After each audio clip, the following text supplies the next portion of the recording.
Welcome, ladies and gentlemen, to the MMA Huddle. As always, you're joined by myself and the ever awesome, beautiful, handsome, Big Willie Starley. First and foremost, Chargers need to sort themselves out. It's killing me, this. It's killing me, bro. Killing me. I had all this excitement for this potential playoffs, but it's not going well at the moment. If you're new to the channel, and you want to talk about MMA and all that stuff, feel free to subscribe. Hit that button down below. It's really simple. Hit the little bell notification for when we post out our podcasts and all that good stuff. And again, thank you for all that have subscribed lately. We've seen the numbers ticking away. It's always good to see. Give a like on the video as well before we carry on. All these little things help and add up.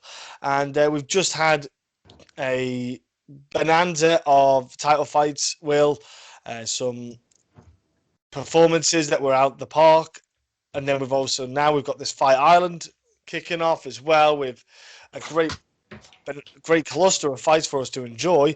What did you make of the weekend of fights that have just happened? And obviously with this card is they always seem to, after big pay-per-views, seem to put a lull card on, but beside that, what do you think of the title fights? Yeah, well, you're obviously going to start in those kind of places. But the one thing I went back and watched, I watched in the morning and I went back and watched in the afternoon. It's just like Adesanya and Blachowicz' actually performance was actually, Adesanya's was like, to me, when you watch it back, it was nearly close to being like a perfect fight. He barely got touched with anything at all. They like particularly clean, and he absolutely, from the minute he got to kick on Costa's legs, completely like destroyed him. And I was so surprised because I think everybody thought that obviously Costa's going to be the one, the kind of bull in the matador, kind of quite the situation like that. But it did not happen. He got picked apart, then he got dry humped, and he got destroyed. Actually, my favorite performance of the night was actually Blachowicz. I know that I'm talking a bit big about Adesanya's performance, but I thought Blachowicz, I felt I picked him to win, and as the week went on, I got super confident in him, and I put a bet down on him on, I think it was Thursday night before the fights, and he looked so calm. He looked like that's where he deserved to be. Dominic Reyes, to me, somehow he just kind of rubs me up the wrong way a little bit. I thought he was too cocky. I thought he already had his hands on the belt. That's what it seemed to me. And Jan just fought a picture-perfect fight, picked his shots when he had to, mixed up with those body kicks, which like left a serious mark in the side of Reyes. And another champion for Europe, another champion for Poland, which if you know how much kind of Polish really give to MMA with KSW and so much, it's big for their country. Yeah. So and I'm happy for someone like Jan, because when you see his original run in the UFC, or his start to the UFC tenure, it wasn't great. He looked a shell of himself. And then I think I said last week, the second fight, with Jimmy Manoa, to me, he looked a completely different fighter, and he's progressed ever since. I know he lost to Thiago Santos in there, but what he's did, even that wasn't a bad fight. He just got caught by a guy who's one of the biggest power hitters in the division, probably in the sport as well. So really happy for Adesanya and Jan Blachowicz. I thought there were a couple of unbelievable performances. Royval I thought was really good. I thought Hakeem was really good. And there was just other good fights. Ludwig Klein, I mean, I just had that feeling from the minute I seen that guy fight. I thought he's gonna knock this dude out, and that was another big bet. I hit 3 big underdogs last week, so that's always nice when that happens. And now we're moving on to this card here, which, I mean, we were just kind of talking about it, like it's a drastic dive in talent and matchmaking and everything. It's a filler card to kind of get guys fights, and I'm just like, I will be 100% honest, I am not staying up to watch one of these fights this weekend. I will record it, and if I get the opportunity on Sunday morning, I'll watch them. But like I said, I'm not wasting my time watching Luigi Vendramini and Yasin Ayari at 1 o'clock in the morning. It's just not going to happen. So, and plus, I'm getting old. When you've got kids, you try and get as much of that sleep and try and get that rest in while you can. So, I say I won't be watching the card. I might watch a couple of fights, then I'll end up skipping off to sleep, and I'll watch the rest in the morning. So yeah. Like you said there, Will, this card is one that some people may look past in the watching capacity. They may wish to maybe watch these fights when they're doing tape study for the next fights. It could be one of those cards. But we're going to kick off and do this card and do this breakdown. We're also going to give the bets at the end, so tune in for that. Like I said before, below, give us your comments on who you think's going to win, what your breakdowns are. As always, we always appreciate every comment that comes in, good, bad, or ugly. If it's bad or ugly, you will probably get a sarcastic remark back. Don't expect a serious answer. So kicking off is Luigi. Vendramini against Jessin Ayari. Will, he said you were not keen to look and wake up to watch it, but what are you seeing it? Well, I did say I might watch the first couple of fights, and it's the first fight of the night, so I might actually watch this one. But it might be maybe a Kyler Phillips coming, else I'll maybe not sit back and watch, even though I think that could be an exciting fight. But two, in my opinion, very kind of low-level guys, and guys that you kind of forget about that are even in the UFC. I forgot that Ayari was still in the UFC. And he's been in the UFC for like 6 years and only fought like 3-4 times. So he's went from like a young guy coming in the UFC with a little bit of hype and looked a little bit of a prospect. Got a win over Jourdain away back in 2016, but that's all he's did since then. He's lost 2 fights. And saying that, he lost a couple of decent guys, very good guys who've fought for UFC titles, won titles out in the regional scene in Europe with Stevie Ray and Darren Till. Very kind of just a solid fighter, but nothing stands out at all where any one kind of skill. Like, he will fight close in a lot of spots. Vendramini had the 1 UFC fights against Aleska dos Santos. I actually thought started off that fight okay before getting starched with that knee. To me, it's a kind of coin flip fight. I think that Ayari does have more output, even though I think the Vendramini is super aggressive when you watch his previous fights before coming into the UFC. I'm going to take Ayari, but I'm going to take him very close decision. Could ultimately be a split. I'm seeing quite a few people on the Vendramini side, actually. So I'll zigzag the other way, and I will go with Ayari via decision. I'm going to go towards Ayari as well. Well, I just feel like his style doesn't work well for Luigi because he likes to get in close. He likes to strike with the combinations. And Ayari, as you saw, like with the Till fight, etc., he likes to be distant. He likes to keep the wide stance. He likes to pop a shot here and there, throw the head kicks and stuff like that. And for that to happen, he needs a little bit of space. And he likes to just throw these straight shots down the pipe with his stance and his movement. I think it'll be one of them frustrating fights for Luigi. I think he's going to be chasing Ayari for the best part of the fight, where Ayari gets hit a bit. I think a lot of the fight, he can get dropped. I think some of it's his stance that causes that issue, because he tries to bounce on his feet and move accordingly. And sometimes the timing of it, he just gets knocked on his backside. He does get wobbled as well, so it's something you got to look out for. I think that as long as the time Ayari's had off, mate, has probably benefited his chin, but I'm going with Ayari as well. I think kind of experience and the kind of skill set that he has. You got to think as well, he's at lightweight in this one, whereas before Ayari was up at Till was like wasn't welterweight because Till missed weight, but you know he can jump up and down Ayari, and I think this lightweight would probably be a better weight class for him because he'd be quite big in that class. So I'm going to pick him in decision as well, Will. And next up we have a fight that I'm actually not too let down with. I think it's a fight I look forward to because I like watching this guy. Bantamweight division, Kenney against Heili Alateng. I like Kenney as a fighter coming into the UFC. He's shown his skill sets in many facets. I think the Ray Borg was a really good tell sign that he came in and he didn't show too much of a lack of skill set. He showed that he's got grappling aspects.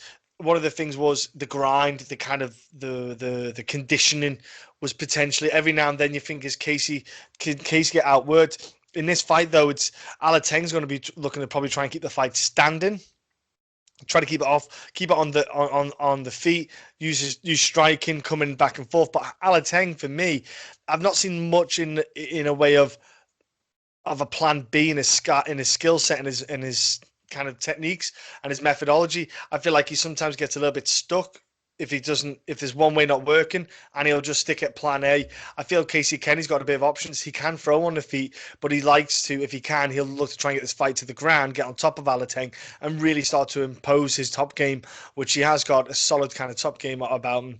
I feel that I'm going to favour towards Casey Kenney here. I think he can get the better of the grappling exchanges with Alateng, and also, he's got legit submission skills.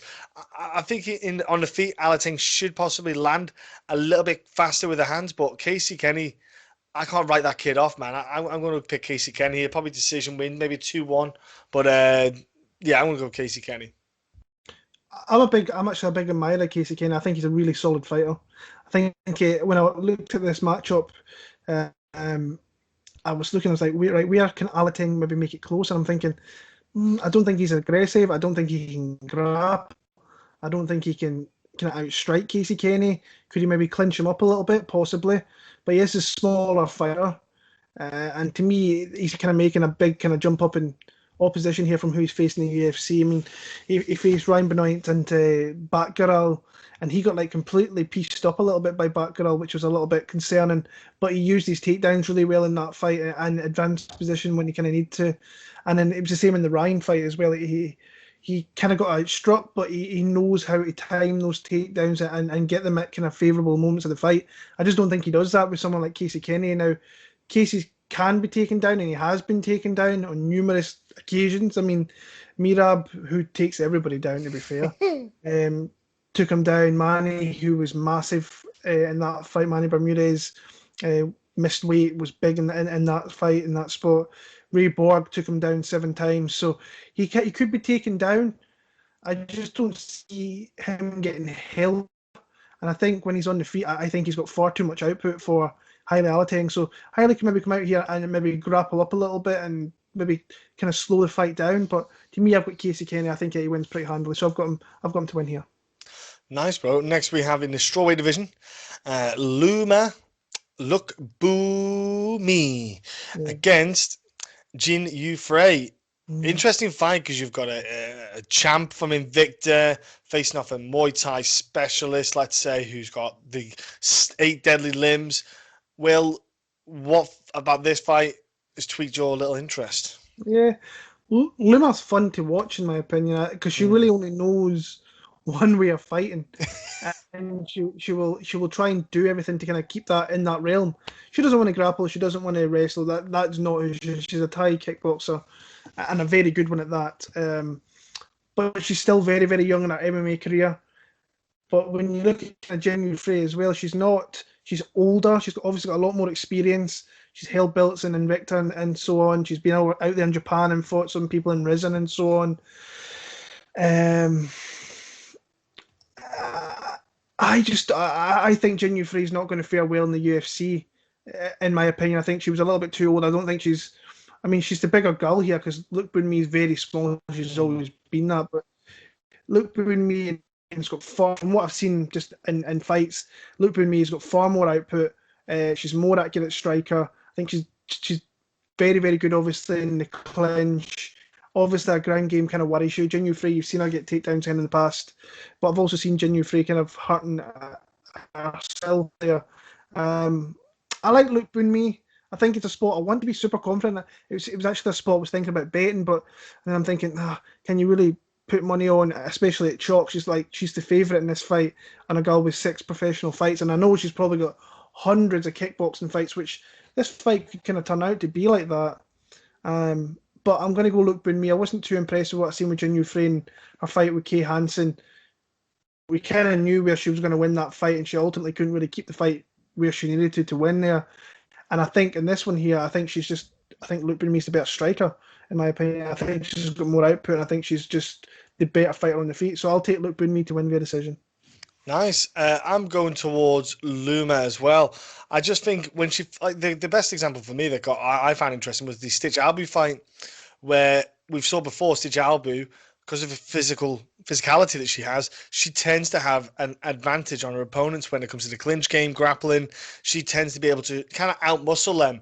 And if people don't know much about Muay Thai clinch game is it's an integral part of Muay Thai. It's huge. It's very, very important, especially in scoring Muay Thai and how it works and the benefits of it, how the clinch game, the plun Thai, all that. It builds an insanely strong core and grip strength.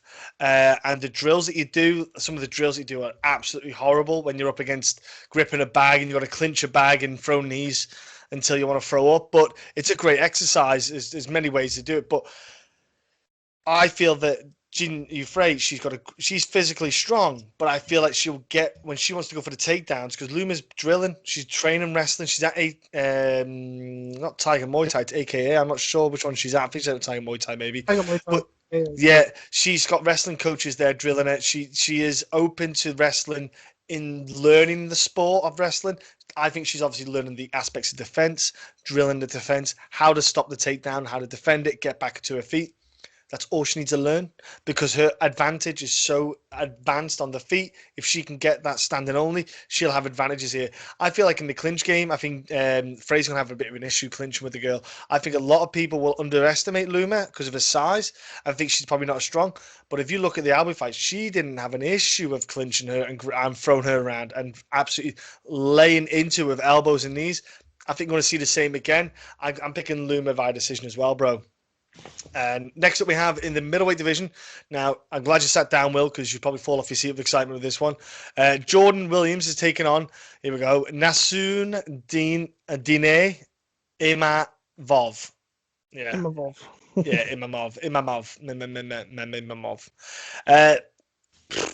Yeah. So Jourdain Williams is a guy who's not big for the middleweight division because he's a type 1 diabetic. So it's something to take into consideration. So he can't cut weight effectively because it can have an effect on him. Now, I'm not saying he can't cut like 5 pounds here or there, but he will be walking around the middleweight weight class.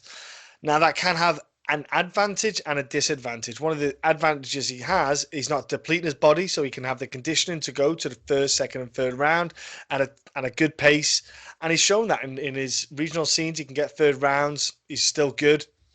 But at the same time, when he gets these guys who are cutting down to 185, who are walking around at maybe 220 or 215, it will tell and it will have a toll, especially if they grapple with him. The grappling will have a toll on his conditioning and the power as well. Someone throwing an extra 30 pounds at you is an extra 30 pounds, no matter if it's in water or what. So it's somebody you've got to take into consideration. I think that he's not bad at all, Jourdain Williams. He showed good output. He's got good hands in the Dana White Contender Series when he fought Ramazan. He hurt Ramazan a couple of times, even though Ramazan was the favorite in that fight. Obviously, the fight he had against Gregory was, he got a convincing finish there. Very happy. I feel like he's a little bit slow off the mark. I feel with the start of the fights and stuff like that. But his opponent, we'll call him Nazar, is a guy who's coming in to the UFC, not from the Dana White Contender Series, which is nice to see. But he's been on the regionals, and his fight against Jonathan Munua, whatever you want to call him. That was a legit guy he was fighting. He was not fighting no can, no bump, and he looked tremendous. He's got a patient style about him. He looks very calm and relaxed and fluid with his striking, like the guy we're going to be talking about soon, about Charles Jourdain. He's got a very fluid striking about him. He picks his shot. He's not overly rushed on it, and he's very good at knowing when someone's hurt. I look forward to this fight. I think it's going to be a good fight. I think it's going to be a stand-up battle. I'm not overly convinced on either party because I think Jourdain Williams does get hit a little bit too much potentially in his fights, and he's open to getting hit.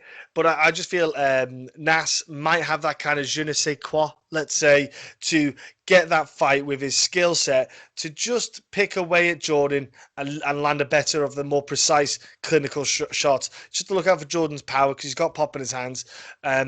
But I'm going to go with Nas here, but I'm not overly confident. It's one that I couldn't get too much of a read watching either party. Yeah, I've always been actually a big fan of Jourdain Williams. He was a guy even before he went on the Dana White Contender Series the first time that I kind of had my eye on. And he'd probably only had 5 or 6 fights at that point. He'd had a couple of losses in there and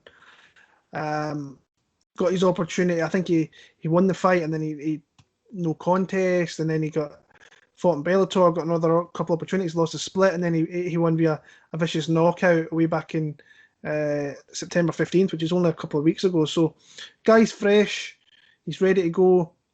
I've always been a fan of his. Nassourdine, like I said, I'm kind of with you in that. I couldn't read. I think he's a guy power early, and you have to be kind of careful with him. But he's a guy that only watching a couple of fights, he wants to fight to the ground and kind of submission grapple you. But he is coming off that win over Jonathan Mounier. They were wanting to sign that Aries FC. I think were wanting to sign him up to a kind of higher larger contract, but he's came over here at the UFC. And you have seen some of these fights that he's won via submission, Kimuras and stuff like that. So I only watched a couple of fights, and I think ultimately it could be close. I think Williams has to be careful early on. I think if the fight goes on, I think he might come into it a little bit more, and like you said, the power might kind of pay dividends in that spot. So I'm going to sit back and kind of watch that on Sunday morning and see how we go. But I'm going to pick Jordan Williams for the win in that one. Well, have you pressed your girlfriend's favourite toy? Sound like a zzz going on there. I don't know what was happening there.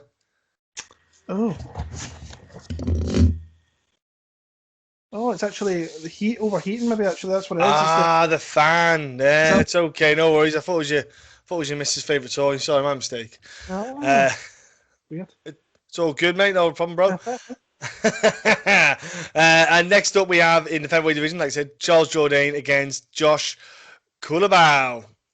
Will, what do you think on this one? Who do you think is going to take the W? Well, initially I come into this and I think everybody's kind of the same. It's like looking at Charles Jourdain, he's a big betting favourite, and you've obviously seen he's kind of got the hype off the Doho Cho fight.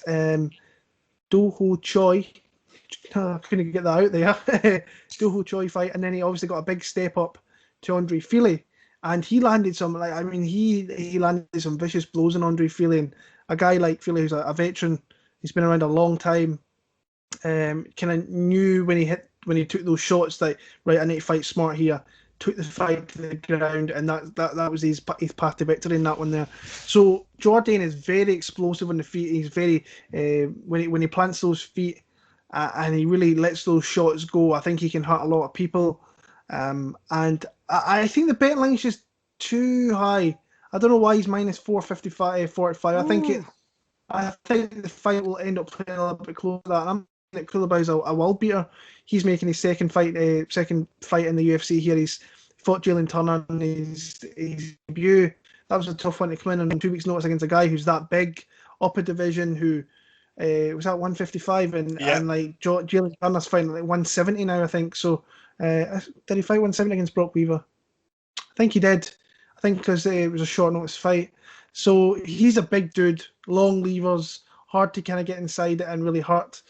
Culibao, when you watch some of his regional kind of footage, and there's not much of it, and it's on the Australian fight scene, you have to kind of be a little bit kind of skeptical of some of the opposition that he's facing, but super aggressive. We'll kind of look to swing at Jourdain a little bit, but I think he can get takedowns. But it's hard to really pick against Charles Jourdain, even though I was saying it could end up playing closer than I suggest. But I just don't see how he's a minus 450 in this spot. He should win, but I think Culibao is going to push him in some spot. So I'll take Charles Jourdain. I'll take him via TKO at some point, because when you see him, when he throws some of those shots, and he's very explosive with his striking, and very kind of unpredictable with some of his strikes. So I'll take Jourdain for the win. I'm seeing everybody super confident in him. I'm just not as confident as others, and I think it'll end up playing closer, but I think he does win via stoppage. Yeah, I think Charles could have looked, or maybe got given a smoother path in the featherweight division, and it would have helped build him up, because I think he's got a ton of weapons there that he can develop on, and I felt like they maybe rushed him a little bit too fast. I think Josh is an ideal kind of candidate to face, because I think that Josh is. I've watched his regional career.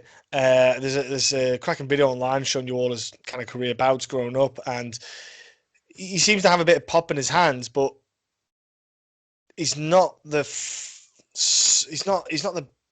quickest. He's got a simple kind of striking criteria, where I think here for someone like Charles, it's ideal. But I think Charles is going to be on the back foot, just stepping back out of range and kind of not ghosting him, but I think he's going to kind of lull him in to sidestep to counter.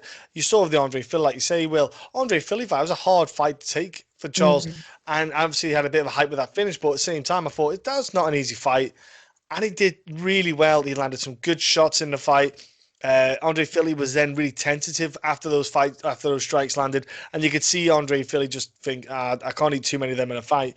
And I think it's the same here. I think Charles Jourdain might be the kind of guy who just steps back a little bit and lulls you in to throw the shots to counter, develop his striking.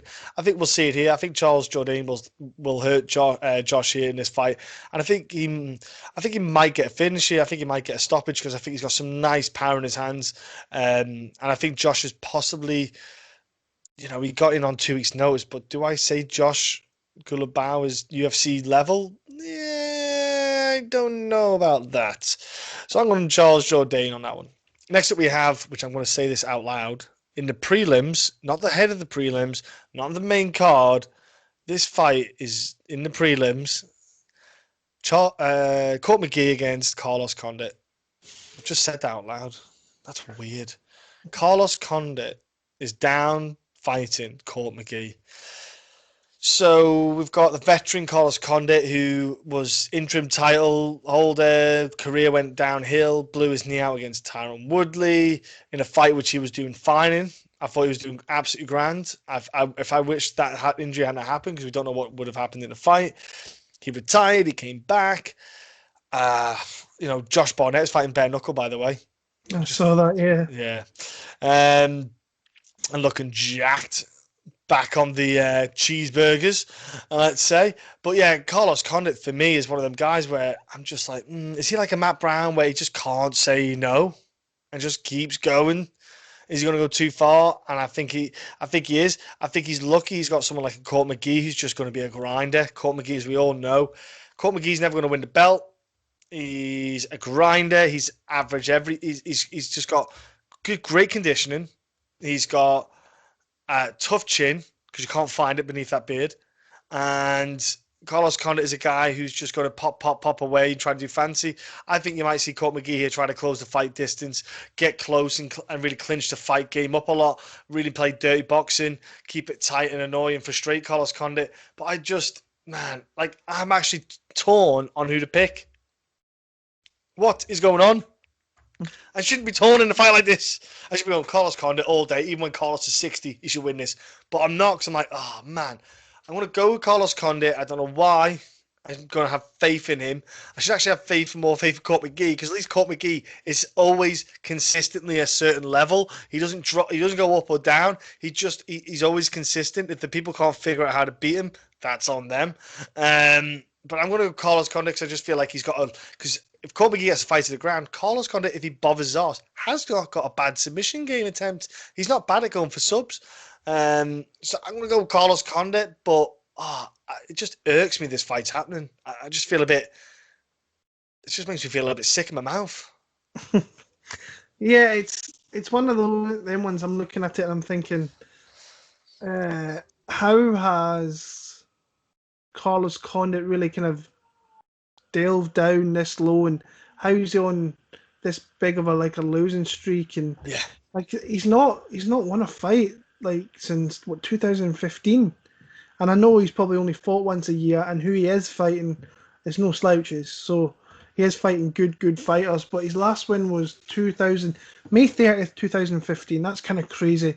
Still think he beat Robbie Lawler. I don't know how he lost that. The judges gave that to Robbie. It was a great fight nonetheless, but yeah, superb fight, one of the best you can imagine. But then you've seen a kind of where you can really beat Carlos Condit, and 3 of his next 4 were all against people were kind of grappling with him. So Maya, obviously, that kind of happens. You can get caught with that guy. Oliveira took him down, got a submission there. And Michael Chiesa, they're all guys that can take you to the ground and submit you. And Neil Magny just used his length, and he even had takedowns in that fight as well. Court McGee does have takedowns, but doesn't really tend to use them. To me, just watching Court recently, I mean, he can take a lick, he can give a hit back, but he's slow to the punch. That I don't think Carlos Condit is really that far, lost as much as that. I've been going back and forward with this in all week. When I put out my picks earlier in the week on my YouTube channel, it was like I picked Court McGee, but see, since then I'm thinking, dude, I think you made the wrong choice in that one. I think Carlos Condit can win the fight, and if you look at like Court, and I'm sitting here thinking, right, he should use a takedown game, and if he could win the fight comfortably. But I just don't think he's going to do that. And if you stand with Carlos Condit, he is. I mean, his nickname I think is one of the best. Like Natural Born Killer, I think is one of the best nicknames that you can kind of have in my opinion. I love that nickname. Yeah. I still remember that Dan Hardy knockout. Every time I see it, every time I watch a Carlos Condit fight, when I know he's fighting, which is not all that often. So, I always go back and watch the Dan Hardy one because I remember being in that arena and like it going deathly quiet. I've never heard anything like it. You could hear a pin drop. People were just like, they could not believe what had happened. And I'm going to pick Carlos Condit to win this fight here. I think I'm kind of going to change my pick originally. I think if this stays on the feet, I think it can become a little bit of a back and forth fight. I'll take Carlos Condit to get his first win in 5 years. That'll be something else. Next up, we have theoretically, apparently, the headline act for the prelims is Kyler Phillips against UK's own Cameron Else, who got snapped up to the UFC, which was a surprise signing. Will, what are you looking forward to in this fight between these two guys? Yeah, I wasn't expecting Cameron Else to be in a UFC card anytime. So that was the one that really kind of jumped out at me as I was kind of surprised by that. But if you stay ready and you tell you you're ready and you've got the right people in your corner, they will give you the opportunity if to jump in here on short notice, and that's kind of what's happened here, I believe. So, I mean, we've knew about, Christ, how long have we knew about Cameron Else? Probably fought Paddy Pimblett in 2013. When Paddy Pimblett was been about 16 years old at that point. And then he's fought a few good guys, you could say. Tough guys like Damon Whedon. Ed Arthur was a guy I always thought should have done better. Yeah, retired now as well. Crazy. Yeah. Is he actually retired? I did not know that. Yeah, he retired from MMA. I think like maybe 2018 or something like that, 2019. He's now a little kid with his missus, and yeah, that's him, done. Family man, all about jiu-jitsu, and that's about it, really. I did not even know that, but I mean, he's won 4, 5, 6 fights in a row. Goes out to Jackson Wink. What I hear, he's quite close with Cowboy. So he'll be getting good looks while he's over there, but I've very much doubt he's not been over there with everything that's been going on. I think the one thing that I do think Cameron Else will do here is he will bring the fight to Kyler Phillips, and he's a finisher. So that's always in these short notice fights here that he's coming in here. He's going for the finish. He's been finished a couple of times, like 3 out of his 4 losses.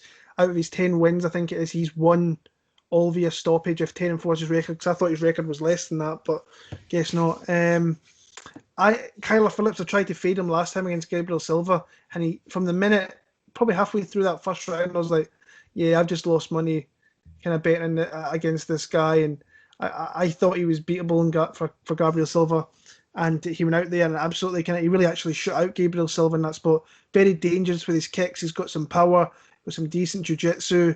I just think he's been getting ready for this. Obviously, a lot longer than what Cameron Else has. And I just think at this point, I think it's the better martial arts. I love the gym he comes from at the MMA lab. So I've got Kyler Phillips here. I think he might have a better advantage if he can get this to the ground and get to the back. So I think that he could stop Cameron Else. I've got him via submission in that one. Nice, bro. Yeah, because he fought in obviously the Dana White. They don't know he didn't. He fought an Ultimate Fighter. Yeah. Which apparently is coming back still. Just give it up already. But Cameron Else, one of them was obviously can't look at records, but like the last dude he fought was 3-14. And then before that was 0-1, and then he fought Aiden James, who was 4-0. He got a win over him, which was fine. Then he fought a guy who was 0-0, and then he fought a guy that was 1-1, and then he fought a guy that was 0-0. So it's a little bit like, oh, dude, he's got, apart from one of those wins, the rest of them are just, let's pad that record up a bit more. The issue I have with the padding of the record bit, and don't get me wrong, I've got no negativity towards Cameron Else. He's a paratrooper, former paratrooper as well. So, he's got the wings and everything. I take my hat to him on that side of things. But when you pad your record with guys like that, they're not going to test him. So when he's in that cage, he's not getting a guy of a good, decent level to prep him. He's not getting guys who are good at striking, good at takedown defense. They're not throwing themselves an offense to him to make him worry. So then you've got these guys who are just basically rolling over for you. Kyler Phillips ain't going to roll over.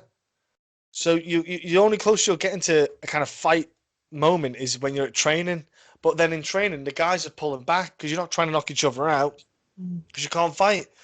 Kyler Phillips, I feel like you say, Will, he's been preparing for it more. He's had the higher caliber of opposition. Oh, sorry, got a little bit of a hiccup there. Higher caliber of opposition in the past few fights as well.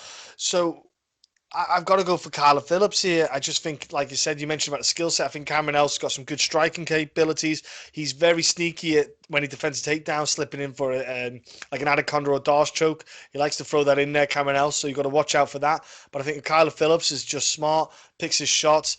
I think he should be able to get the better of Cameron Else. And obviously, Cameron will probably get a couple of wins in the UFC, don't get me wrong. I just think Kyler Phillips is a little bit there already, and he's going to show a bit more of a skill set, especially in like I said, his previous fight, he looked really good in that one. A couple of little things to tidy up on, but I've got to go with Kyler Phillips as well, Will. Next up, we're going to the main event. Main event. I rephrase that. Apologies, folks. The main card. This man is still in the UFC. Yep. He's still in the UFC. It's Dequan Townsend against Duško Todorović. Now, Todorović was meant to fight John Phillips. That fight didn't happen, which was annoying. But, these things happen. Dequan Townsend, man, like, I can't believe how poor he is. I just don't get. I'm like, guys, can you not understand that he's not going to win? He's not that good. Come on, guys. Like, can we just not leave it alone? He tried light heavyweight. He tried middleweight. He's not. Maybe because of the regional fights, he obviously looked good on the regional fights. He showed that he's got some skill sets in there. But then when he gets to the higher level, when he's fighting the guys, he just doesn't. He's slow. He's tentative. He's almost nervous and scared to get the hit, to get the exchanges a little bit. For me, I think that Duško should win this fight. I think Duško gets hit in fights, don't get me wrong. I think he needs to work on his head movement a little bit more. But he's got the better output with the boxing side of things and the striking. And I think he should be able to beat Dequan Townsend quite handily. I think Duško should win this fight, probably get... And they should actually give John Phillips, Dequan Townsend, potentially give him an actual win because... John Phillips, is bad enough. Duško, for me, I feel like overall he hits harder as well. So I think that he's going to put Dequan in a bit of a tricky predicament where Dequan might back off a little bit to be and won't be as aggressive. I'm going with Duško here. I think that he's not that great, Duško, but I think he should definitely beat someone like Dequan Townsend, they basically lined it up for Duško to get a win to start his UFC off because of the markability of him and where he's from. It helps for them. So that's what this is. They literally are looking to give him a W here. So I'm picking Duško. Yeah, I'm not picking Dequan Townsend. I know that's for sure. Even though, like I say, I think he is like a very. I want to say he'll always be a solid regional guy. Yeah. Once he'll make a step up to anything like a Bellator or a UFC, whatever it may be in the future. He's just, in my opinion, not cut out for it. The guy can't stop a takedown. I mean, the guy slings bombs. I think if he was to land one of those stayed bombs, he could really hurt someone if he does it, but he's just not got enough in him to really throw it consistently. He can get clinched up, he can get taken down. That's one of these big spots there. Duško, to me, he has to be careful. He kind of has his chin in the air sometimes. Yeah. So if he does that a little bit too much with this guy, he could pop him one of those shots. So, yeah, I'm not going to pick Dequan Townsend in the UFC fight. Duško, I think they're setting him up right here where they can get him a W and then they can build. They can go and build something off him with that. So, my missus got the hairdryer going just in case you can hear that there. So, but yeah, I will take Duško for the win there. Wonderful stuff. Well, women's bantamweight division, we have Germaine de Randamie against Julianna Peña. So interesting kind of matchup here because you got Julianna who was on a streak and then obviously had the kid and all that stuff, and she's not quite been herself, I think, since she's been back. Germaine Randamie is a consistent kind of girl in the bantamweight division or in the 145 division, former 145-pound champ. Yeah, you heard me somehow. But Will, what do you see in the fight though? I'm kind of struggling with this fight a little bit because I feel like I should be super confident in Randamie, but I'm not. I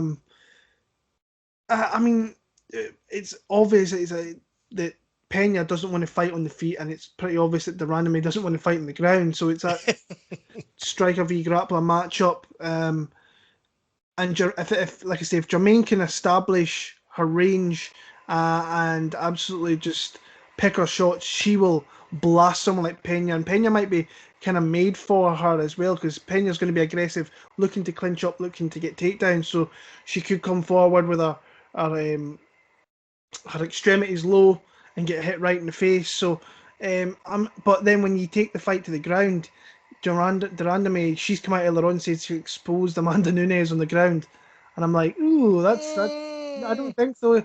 What we've seen there is that you can't really go off your back. You had 25 minutes where you're on your back pretty much, and you managed to get a sweep and a reversal one time, and you couldn't really do anything with it. So, yeah, it's to me, it's I've been really struggling with this. I'm going to pick the Randamie because I think that she can maybe initially stop some takedowns, and I think her striking, if she gets open space on Peña, she's going to rip her to bits.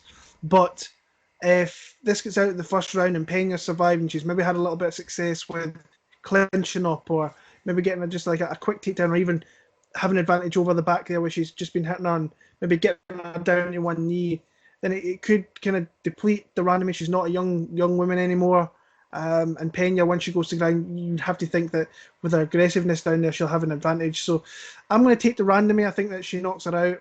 But I'm kind of got some strange feelings with this one. I think Peña is kind of live, but I am going to go with GDR. Nice. Yeah, Peña is one of them ones where she got the win against Nico, which I don't see anything in that win because I thought, for me, I was a bit disappointed she didn't finish Nico. I think she should be stopping someone like Nico. Yeah. Nico was not a worthy 125 champ. Absolute embarrassment that happened. Then she goes up to bantamweight, and I think she was literally Julianna Peña should be stopping someone like that. Should be submitting her, TKO, and I don't care what it is. That kind of there's a goal there, and that kind of to me thought, is she just trying to get the time under her belt? She's just trying to get 15 minutes under her belt, get herself back into it again because she's been so sparse with the training, with the fighting consistency. It might have been, I could be very well reading it wrong, but I just felt like I don't know where she did have, like you say, like a bit of a killer instinct when she got to the ground. She was ferocious. Yeah. When you look at like Kat Zingano days and stuff like that, and she's fighting a girl in Randamie who's fought top level girls, like I said, fought Amanda Nunes and did not go to sleep, which I think we all have to tip our cap off to. Lasting that long with Amanda Nunes, she deserves all the credit in the world.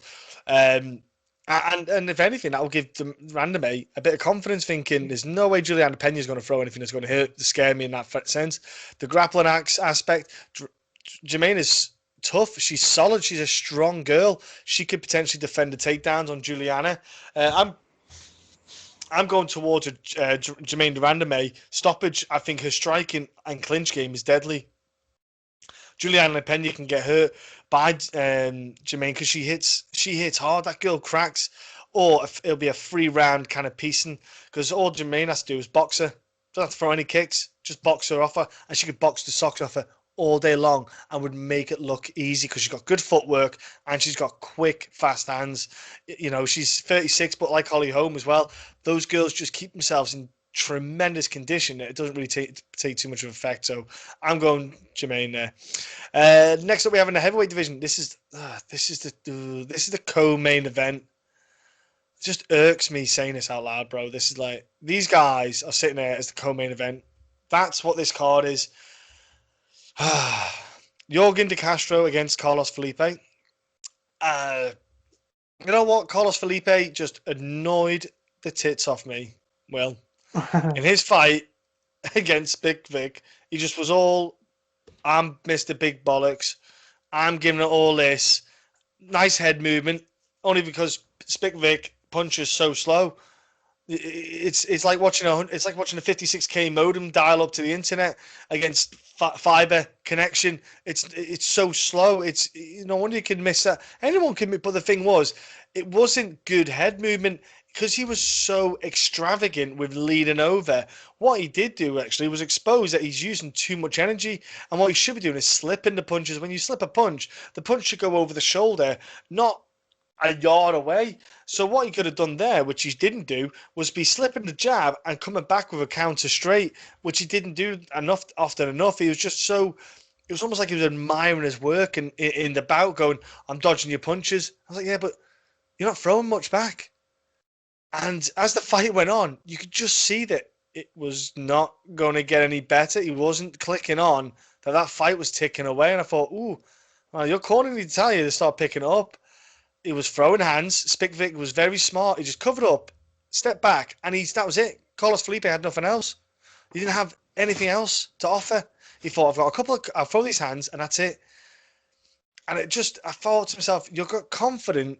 Don't get me wrong. He had an undefeated streak on the regional scene. He's going to have an air of confidence. I thought he was a bit too cocky because he should have put away someone like Spikvik, who's not that good. Who looks like he's scared to get punched, even though he's got the head of a concrete slab. But he's fighting a guy in Castro who he lost to Greg Hardy, which is fine because Greg Hardy's got a superior training camp, and he's obviously a professional athlete for years prior to it, and he's a wife beater as well, scumbag. Anyway, so Castro himself though has got insanely powerful leg kicks. Now, don't get me wrong, he is so bad at setting them up and leaves himself so exposed when he does throw them. I wish he would have tied it up, but when he throws them, Carlos is an ideal candidate for leg kicks because if you watch him, he likes to kind of almost box, so he's heavy on the front leg, bobs his head left and back. If I'm Yorgan de Castro's corner, I'm like, right, we're drilling a simple jab, leg kick, jab, straight, leg kick. We are doing the basics and we're ripping that kid's leg up because he doesn't lift his foot up enough. He's very heavy-footed on the front leg and it's there all day. De Castro's shown he's got power himself, albeit his opponent ran into his fist at full pelt like a 100-meter sprint, like someone told him Burger King's doing a 50% off deal, and it was it. You know, it was like it was crazy, but at the same time, he did it. He landed a punch. He's got powerful leg kicks. He's got power in his hands. He's still a work in progress. Castro, for me, I still feel he's very greedy in aspects, especially on the striking game. But I think he's tough. He's got a tough chin. He's got a tough. He can take a punch, and I think the punches that Felipe will throw, I think Yorgan can take it and land a more effective leg kick, and possibly might get another leg kick finish here because I just think Carlos Felipe doesn't have the footwork movement to move out the way of those enough. I know you need to do with someone like Yorgan's size is land, let's say 4, and that'll change the whole complexion of the fight in an instant. So I'm going to go Yorgan Castro. I think he might win via leg kicks. Yeah, this is my big thing with the fight. If he can establish those leg kicks, I think that this is the game changer with the fight. Yeah. Outside of that, then I think it becomes very close. Exactly. Yeah, agreed. Yeah, I think I can't really add much more onto what you were saying there. Felipe kind of flat into the Steve. Spivak, to be fair, he's kind of finding his feet in the UFC, and he's an awkward guy. He's big, he's rangy, and he can kind of really stifle you a little bit. But that's my big thing here, is whether he can establish kicks, because he is a really good kicker. If he can immobilize Felipe alone with a couple of those kicks, then it might just make him hesitant to throw kind of any strikes back, so then the hands might come into it a little bit more. I'm going to pick De Castro as well. Like I said, I wasn't super impressed against Greg Hardy. I thought he should have fought closer to a guy like Hardy's kind of stature. I thought that he could push him, but he really didn't, and really kind of fell by the wayside in that fight. But if he has got some big weapons with those kicks, if he can establish, then I think he can win this fight. So I'll take De Castro for the win there. I don't know whether he stops, and I think that Felipe might have a bit of toughness about him, so this might go to decision. So I'll take Yorgan De Castro for the win. Nice. Next up, main event is Holly Holm, the ever-present upper echelon girl, facing Irene Aldana. Will, I like this fight, man, because these girls are legit on the feet game. You know, they've got legit footwork and hands. It's not an easy fight. It's to pick. What are you looking at, Will? Who are you thinking? Yeah, I actually like the fight. I don't think it should really ever be a main event, but the UFC kind of tend to do that with previous champions. They'll put them into that spot. And to be fair, on a card like this, it's a rightful kind of main event. So Yeah. It's a step up for Aldana into that main event status. And I've always been actually a really big fan of Irene Aldana. I love watching her fight. Crisp boxing technique against Holly Holm with all the kind of boxing technique in the world, who's now turned into like a really, I don't want to say a well-rounded mixed martial arts, but a well-rounded striker because her kicks are good. She can pick them off at range. She's good on the feet. She's good with her movement, feinting off, throwing a couple of strikes, then getting out of the way. Aldana's more. She can kind of lay her feet flat on the ground there, and can kind of fire off some shots. And if she can get you pinned up, like her technique is very, very good. But like I say, she's against someone like Holly Holm, who that's what she's known for. She's a former, I don't know how many times, boxing champion, and she's really kind of come into the UFC. She kind of got through all the jitters and that, won her belt, and then she just continues to kind of face the best people out there. And she's now got Irene Aldana, who's coming off a beautiful, beautiful knockout. Last time I forgot who her opponent was. Helen Vera, yeah. Actually, I don't know how I forgot that considering she fought last week. But I mean, Holly's been kind of in that win one, lose one, but the people she's losing to are people that have held belts before. She really doesn't lose to people that don't hold belts. When you look at her 5 losses in the UFC, Miesha Tate, Valentina, Germaine de Randamie, Chris Cyborg, Amanda Nunes. So she only loses to the best girls. When she gets these people like Betch O'Hare, Megan Anderson, Raquel Pennington, she really kind of styles and she can win very comfortably. Aldana's not in that championship echelon. That's obvious. But she's really, really solid.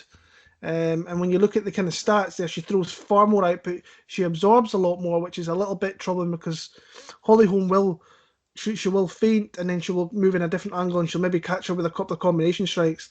And I think Aldana will eat them just to try and get that one decent big shot off. Holly Holm can clinch up. I think Holly Holm can take this fight to the ground. That's something that Aldana struggled with in the past. But ultimately, I'm going to go with Aldana. This is a little bit of a kind of fanboy pick in my part. Holly Holm, I mean, she's coming on to being 40 soon enough. Surely she's maybe thinking of maybe stepping away. I think Aldana's maybe more hungry at this point. She's coming off a big knockout, got a bonus, and then she's got a main event slot here. So she'll be looking to impress in this spot. And she's the bigger girl, kind of height-wise. The reach is very, very similar. Like I say, Holmes a little bit tricky out the southpaw stance. But it wouldn't surprise me as well if Holly Holm kind of won this fight, let's say 49-46, and just kind of picked at range and being light on her feet, moving off, and then catching some strikes off. So I'm going to take Irene Aldana via decision, but I think it's going to be very, very close. But like I say, whoever you kind of feel thinks can maybe establish more on the feet here, I think wins the fight. So I'll take Irene Aldana for the win, though. Yeah, the big factor is the boxing background of Holly Holm, because Aldana applies that boxing game, like you said, Will, in MMA really well. But she's not faced Holly Holm, who, literally is former champ, multiple-time boxing champ. She'll seen everything that Aldana's about to throw in a boxing style. But Holly Holm's added, though, to her game that kind of kicking style, very good kicking style. She's very flexible. She throws good head kicks, as certain Ronda Rousey knows. And but she's got a skill set about her where she's elusive. She does get hit, Holly Holm, sometimes in the sense of when she stays in the pocket too much. But when she does turn it on and is smart, she can get out of the way a bit more than she should. And she's good at just picking. She's good at just landing a shot to get out of there. And I think you might see that here. I think you might see her throw a few more kicks in the fight game, because Aldana will predominantly be for showing the boxing aspect. And I think Holly Holm here will just look to use the footwork, moving around and just try to be as elusive as she can for 5 rounds. Aldana, though, I'm interested to see how she kind of handles someone like Holly Holm, and the fact that she'll know that she's got the boxing background. She'll know that she'll have to do something maybe a bit different so that she does maybe throw off. Maybe she does a bit of body work. I'd like to see a bit more body work in that side of things, just because it's a 5-round fight. And Holly Holm is always in ridiculous condition. Like, does she even eat carbs? It's not even fair. And she's great in that sense for condition. So we know Holly Holm's going to do 5 rounds like it's nothing. I'm interested to see how Aldana handles 5 rounds because, like you say, Will, she has a great output. Doing that high output for 5 rounds, it's not that easy, especially if you're getting hit. It starts to get a little bit harder.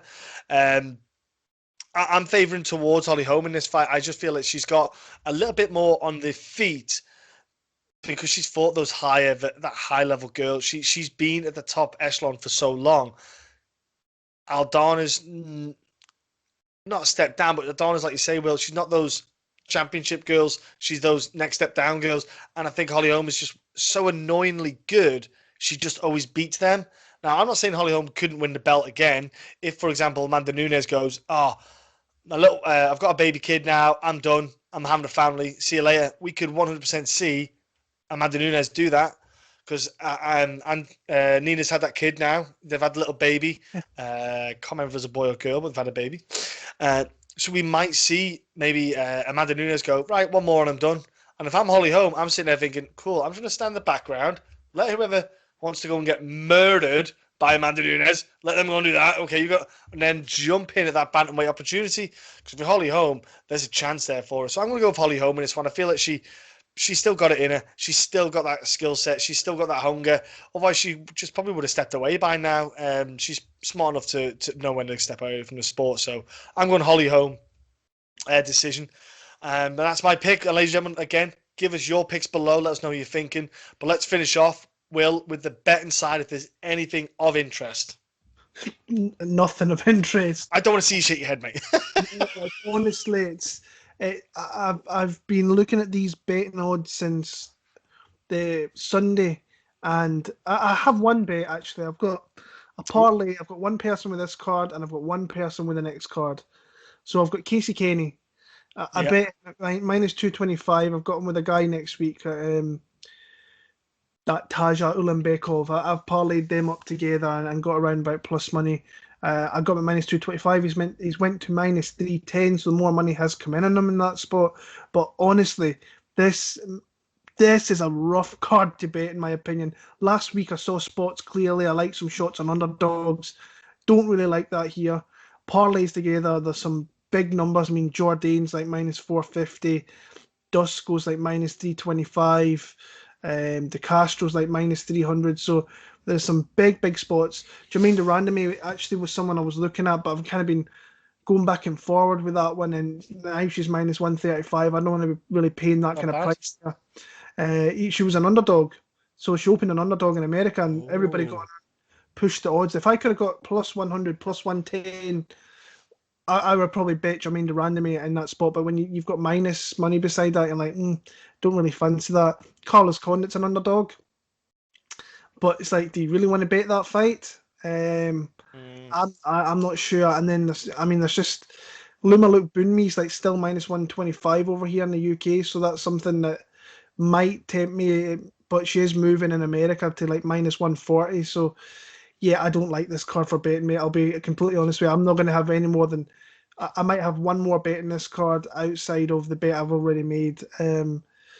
But it's a rough card. I'm looking forward to, like I say, I'm kind of bypassing this card and kind of going to next week because it is a better card with better fights on it. So unfortunately, folks, not much betting kind of tips or anything from my side this week. It's kind of stay away and keep your money for next week.